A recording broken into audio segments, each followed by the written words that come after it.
Irmãos, boa tarde. A palavra de Deus ela diz o seguinte, Mateus 6,33: buscai, pois, em primeiro lugar o reino de Deus, sua justiça, e todas essas coisas vos serão acrescentadas. Jesus falando a respeito de vestes, de comida, ou seja, ansiosa solicitude pela vida, em Mateus capítulo 6. Então eu separei aqui alguns esboços aqui que eu mesmo fiz. Satanás ele usa métodos e meios para enganar o ser humano. Primeiro método, vamos lá: o apetite não controlado em todos os aspectos da vida, no comer, no beber, no vestir. Satanás ele coloca a insatisfação no coração do ser humano. Às vezes o ser humano ele tem a melhor comida, mas ele reclama: eu queria ter algo melhor. Às vezes o guarda-roupa está cheio de roupa, mas eu não tenho roupa. Então a insatisfação no coração, ou seja, o apetite não controlado. Segundo método que Satanás ele usa é a presunção, é o eu, é o orgulho, aonde o homem é o centro de tudo, tudo é eu, tudo é eu, tudo é eu, tudo é eu. Lembrando que Satanás ele caiu por causa do pecado de orgulho, onde diz em Isaías capítulo 14, verso 13, diz assim: e tu dizias no teu coração, eu subirei ao céu e acima das estrelas, se referindo a anjos e não a astros, eu subirei ao céu e acima das estrelas de Deus exaltarei o meu trono, e no monte da congregação me assentarei. E por esse pecado, lembrando que lá em Apocalipse, capítulo de número 12, do 7 até o 9, fala que ele foi precipitado. Preste bem atenção, e houve batalha no céu, Miguel e os seus anjos batalhavam contra o dragão, e batalhavam o dragão e os seus anjos, ou seja, houve uma guerra entre Miguel e os seus anjos, Satanás, o dragão e os seus anjos, mas não prevaleceram, nem mais o seu lugar se achou nos céus, e foi precipitado o grande dragão, a antiga serpente, chamado Diabo e Satanás, que engana todo mundo. Ele foi precipitado na terra e os seus anjos foram lançados com ele, ou seja, por causa da arrogância, do orgulho dele, ele foi retirado, aliás, ele foi lançado do céu na terra.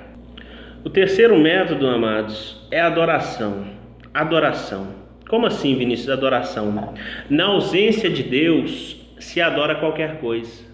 O ser humano ele foi criado exclusivamente para adorar a Deus, mas na ausência de Deus se adora pessoas, se adora objetos, se adora riqueza, se adora ídolos. Lembrando que na igreja evangélica está cheio de ídolos, não é só na igreja católica, imagem e escultura, não. Idolatria não se limita somente à imagem de escultura, idolatria é em geral, abrange muitas coisas.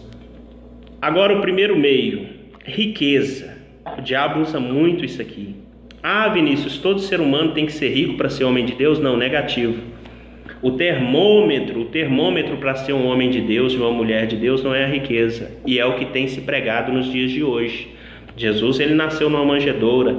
Paulo ele diz que ele trabalhava com as suas próprias mãos e fazia tendas, ou seja, ele era um homem que vivia pelo seu próprio suor. Mas o que as pessoas dizem hoje? Que para você ser um homem ou uma mulher de Deus, você tem que possuir riqueza, você tem que ser rico, que senão você não é de Deus. Mas não é isso que a Bíblia ela relata. Irmãos, preste bem atenção nisso. Todo ato profético, todo pastor que prega riqueza, ele vai usar do Antigo Testamento. Você pode perceber, ele sempre vai usar o Antigo Testamento. Por quê? Porque o Antigo Testamento ele tem muito atos proféticos, e isso nos dias de hoje não é tão comum assim. Na época de Jesus não era tão comum assim. Então ele vai usar de atos proféticos porque o ato profético ele sempre vai lançar um sacrifício. Era sempre lançado um sacrifício, e quem fazia esse sacrifício eram aquelas pessoas às quais Deus enriquecia.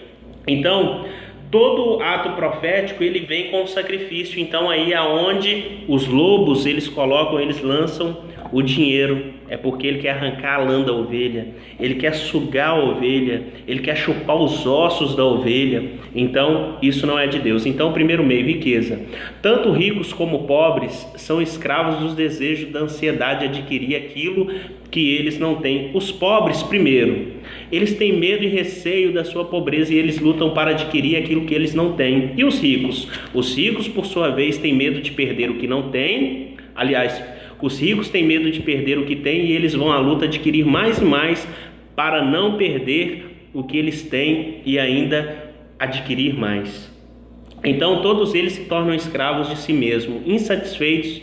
A insatisfação toma posse das suas mentes, ou seja, o pobre ele quer ter aquilo que ele não tem, e o rico ele tem, e ele tem medo de perder aquilo que ele tem, e ele quer adquirir sempre mais. Então é isso a riqueza. O Satanás ele coloca isso no coração do ser humano. Segundo meio, todo ser humano ele quer ser celebridade. Segundo meio é a moda. Todo ser humano ele quer ser celebridade. Ele quer ser conhecido através das mídias. As mídias incitam as pessoas, criam-se modelos. Por quê? Tudo aquilo que passa na televisão é para desviar o ser humano do foco, ou seja, para eles cada vez mais se enriquecerem. Eles lançam modas, o ser humano ele vai na moda porque ele tem falta de Deus no coração dele, então ele tem falta de algum modelo para ser seguido, então ele se apega a qualquer coisa, ele quer seguir qualquer modelo, porque tudo isso é para desviar a atenção do verdadeiro modelo que é Cristo. Então, lança-se moda. Você pode ver que todo ano tem uma moda diferente. As pessoas querem imitar essas modas. Então, a moda é um meio de Satanás ele entreter o ser humano. O ser humano ele sempre quer ser celebridade. Ele sempre quer ser visto. Eu tenho uma roupa de marca. Eu tenho uma camisa da Adidas. Eu tenho um tênis da Nike. Por quê? Porque no pensar dele, ele é uma celebridade, mas não é. Ele apenas está dando dinheiro para aquelas empresas que cada vez, essas empresas multimilionárias que cada vez se enriquecem mais com a falta de conhecimento, com a ignorância dos incautos. E para encerrar, o terceiro meio, que é o que? O divertimento, o entretenimento. Fazer uma comparação aqui. Uma pessoa, ela não consegue ficar 1 hora na presença de Deus, muitas das vezes. Na sua grande maioria, ela não consegue ficar 1 hora na presença de Deus, adorando o Altíssimo ali, aquele momento glorioso.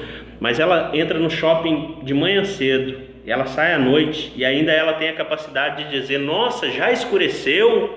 Mas dentro do culto dirigido a Deus, ela fica batendo o pé, ela fica toda hora coçando a cabeça, ela fica indo no bebedouro bebendo água, ela fica indo no banheiro. Por quê? Porque ela fica inquieta. Ou seja, para o entretenimento, para o divertimento, é carne. Então a nossa carne ela se agrada dessas coisas. Mas quando é algo espiritual, que você está buscando a presença de algo que é espírito, que é Deus, então a carne dela luta. Por isso que Paulo vai falar da guerra. A carne milita contra o espírito milita contra a carne. Então nós temos que nos apegar a Deus, procurar buscar a Deus, se encher de Deus, para que nós venhamos a fazer aquilo que Jesus ele disse, que os verdadeiros adoradores adorarão o Pai em espírito e em verdade. Quando a pessoa está em espírito, ela não se cansa de buscar a Deus, ela não se sente ali ansiosa para sair ali do ambiente onde está se adorando a Deus, porque na verdade uma pessoa que ama mais ficar no shopping, que ama mais se entreter, se divertir do que ficar na casa de Deus, é porque é um crente carnal. Ele ainda não é um crente espiritual, ele ainda é um crente carnal, porque o divertimento, o entretenimento, ele faz com que o ser humano passe mais tempo com as coisas banais do que com Deus. Ele gasta o tempo dele mais com as coisas banais, mais com o entretenimento, mais com o divertimento do que com a presença de Deus. Amém? Então, foram métodos e meios que eu mostrei aqui para você que Satanás ele usa para enganar o ser humano, e muitas das vezes isso para fazer com que o ser humano ele não venha se atentar para aquilo que Deus ele quer para a vida do ser humano realmente. O tempo está passando. Satanás, quanto mais ele distrair o ser humano, melhor é para ele. E ele vai jogar tecnologia, divertimento, ele sempre vai colocar no ser humano a avareza, que é o desejo pela riqueza, que é o apetite descontrolado, a insatisfação, divertimento, moda. Satanás sempre vai lançar essas coisas para que ele venha desvirtuar o ser humano do caminho verdadeiro, que é o caminho de Deus. Amém? Eu deixo essa palavra, espero que essa palavra te edifique. Espero que essas palavras te alcancem aonde quer que você esteja, que você seja edificado por elas em nome de Jesus. Amém?